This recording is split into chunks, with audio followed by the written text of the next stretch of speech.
যে মহান আল্লাহ পাক রব্বুল আলামিন আজকে এই শাবানের দ্বিতীয় জুমাতে আমাদেরকে মসজিদে এনেছেন, এই জন্য মহান রব্বে কারীমের দরবারে শুকরিয়া আদায় করি। সকলে পড়ি আলহামদুলিল্লাহ। আজকে রজবের 10 তারিখ, আর 20 দিন পরেই রমজান। মহান আল্লাহ পাক রব্বুল আলামিন কোরআনের মধ্যে ইরশাদ করেন সূরা দুখানের মধ্যে, হামিম ওয়াল কিতাবিল মুবিন ইন্না আনজালনাহু ফি লাইলাতিন মুবারাকাতিন ইন্না কুন্না মুনজিরিন। আল্লাহ পাক রব্বুল আলামিন কোরআনের মধ্যে বলেন হামিম। এটা হলো তাফসীরের কিতাবের মধ্যে রেখেছেন হুরুফে মুকাত্তাআত, ওয়াল্লাহু আ'লামু বিমুরাদি। এর অর্থ আল্লাহ পাক রব্বুল আলামিন ভালো জানেন। ওয়াল কিতাবিল মুবিন,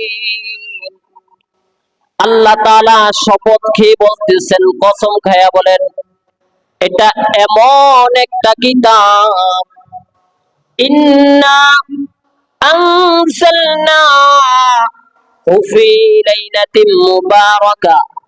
আমি আল্লাহ পাক রব্বুল আলামিন এমন একটা বরকতময় রাত্রিতে এই কোরআনটাকে আমি নাজিল করেছি। ইন্না কুন্না মুনজিরিন করেছি, যাতে করে মানুষদেরকে এই কোরআনটা ভীতি প্রদর্শন করে, ভয়ে যেন মানুষ গুনাহ না করতে পারে। হাদিসের মধ্যে নবীজি বলেন, নবীজি সাল্লাল্লাহু আলাইহি ওয়াসাল্লাম বলেন, শাবান শাহরি, শাবান মাস হলো, আর রাসূল বলেন শাবান মাস হলো আমার মাস, ওয়া শাবানু শাহরি ওয়া রমাদানু শাহরুল্লাহ, আর রমজান মাসটা হলো আমার আল্লাহর মাস। আল্লাহ পাক রব্বুল আলামিন বলেন, আলিফ লাম মিম যালিকাল কিতাব লা রাইবা ফীহি হুদাল লিল মুত্তাকিন। আমি আল্লাহ পাক রব্বুল আলামিন এমন একটা কোরআনকে নাযিল করলাম, যেই কিতাবের মধ্যে কোনো ভুল নাই, কোনো সন্দেহ নাই। লা রাইবা ফীহি হুদাল লিল মুত্তাকিন। ও বান্দা, আর এই কোরআনটা তোমাদেরকে সঠিক রাস্তা দেখাবে, জান্নাতের রাস্তা দেখাবে। সুবহানাল্লাহ। কেমন একটা কোরআন আল্লাহ পাক রব্বুল আলামিন নাযিল করেছেন। এই শাবানের 15 তারিখে আল্লাহ পাক রব্বুল আলামিন লৌহে মাহফুজ থেকে প্রথম আকাশে আল্লাহ পাক কোরআনটাকে নাযিল করেছেন।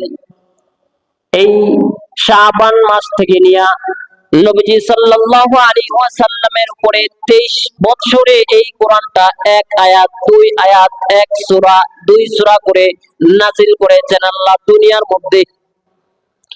কে এই কোরআনটাকে নাযিল করলেন? আল্লাহ বলেছেন হুদাল লিল মুত্তাকিন, মুত্তাকিদের জন্য এই কোরআনটা হলো হেদায়েতের নির্দেশ, পথ নির্দেশ, সঠিক রাস্তা দেখাবে। কে আল্লাহ এই কোরআনটা নাযিল করলেন?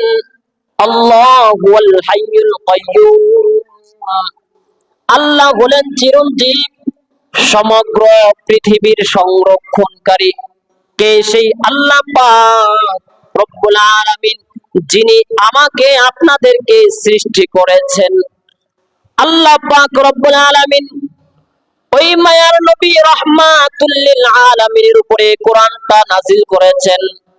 আল্লাহ তাআলা কোরআনটা নাযিল করে বললেন, এ দুনিয়ার মানুষ, আমি আল্লাহ তাআলা তোমাদের উপরে কোরআনটা নাযিল করলাম, তোমাদের কাছে কোরআনটা পাঠিয়ে দিলাম। যারা মানবা তারা জান্নাতের সঠিক রাস্তা দেখবা, আর যারা আমার এই কোরআনটা মানবা না, আমার এই কোরআন অনুযায়ী তোমরা চলবা না, তাহলে এই কোরআনটা তোমাদেরকে সঠিক রাস্তা দেখাবে না। আল্লাহ বলে, এই শাবান শব্দের অর্থ কি?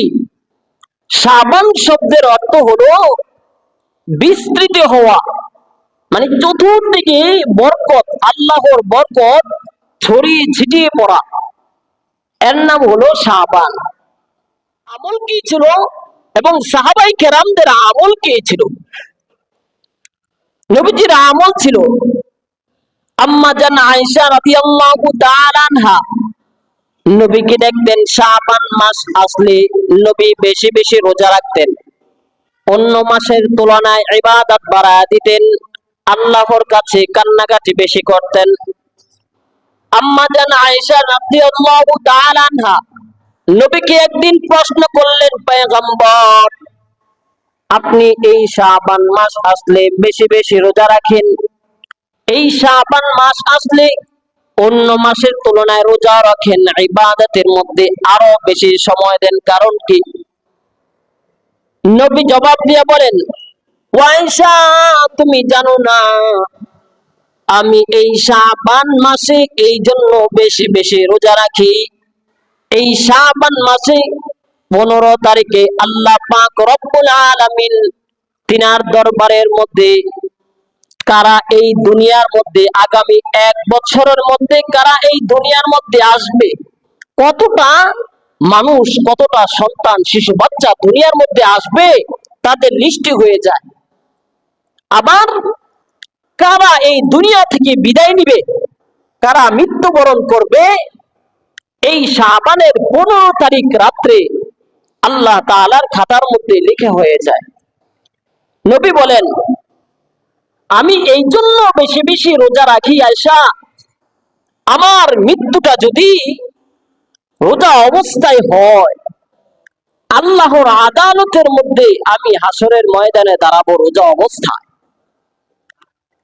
তাহইয়াউনা কামা তামুতুন, তামুতুনা কামা তাহইয়াউন।